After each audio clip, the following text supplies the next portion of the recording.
રાજકોટના જંગલેશ્વર ડિમોલિશનમાં ખર્ચને લઈને વધુ એક વિવાદ. વિડીયોગ્રાફીના 24 લાખના બિલના વિવાદ વચ્ચે કોન્ટ્રાક્ટરની સ્પષ્ટતા.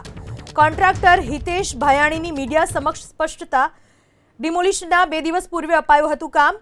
2 દિવસમાં મારે તમામ કેમેરામેન પૂરા પાડવાના હતા. મેં રાજકોટની બહારથી કેમેરામેન બોલાવ્યા હતા. 2 દિવસમાં મોટી સંખ્યામાં કેમેરા ભેગા કરવા મુશ્કેલ હતા. જે બિલ મૂક્યું તેમાં મને કોઈ મોટો પ્રોફિટ મળ્યો નથી. કામ રાખતી વખતે રૂપિયા ન હોવાથી ફ્લેટ બેંકમાં મૂક્યો હતો ગીરવે. ફ્લેટ ગીરવે મૂકી બહારથી બોલાવેલા કેમેરામેનને કર્યું હતું ચૂકવણું. કોર્પોરેશને ડિમોલિશનનું બિલ હજુ હમણાં જ ચૂકવ્યું છે. વિડીયોગ્રાફીના બિલમાં કોઈ પણ પ્રકારનો ભ્રષ્ટાચાર આચરવામાં આવ્યો નથી. 21 તારીખે 45 વિડીયોગ્રાફર, 22 તારીખે 45 વિડીયોગ્રાફર, 23 તારીખે 93 વિડીયોગ્રાફર, 24 તારીખે 93 વિડીયોગ્રાફર, 25 તારીખે 13 વિડીયોગ્રાફર, 26 તારીખે 13 વિડીયોગ્રાફર અને 27 તારીખે મેં 3 વિડીયોગ્રાફરની સેવા પૂરી પાડવામાં આવેલ.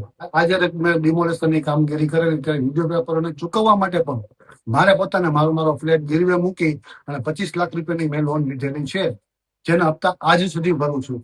આ પૈસા મને એપ્રિલ કે મે મહિનામાં મને મળેલા છે. એપ્રિલના સ્ટાર્ટિંગમાં, એપ્રિલના એન્ડમાં મૂકેલા છે.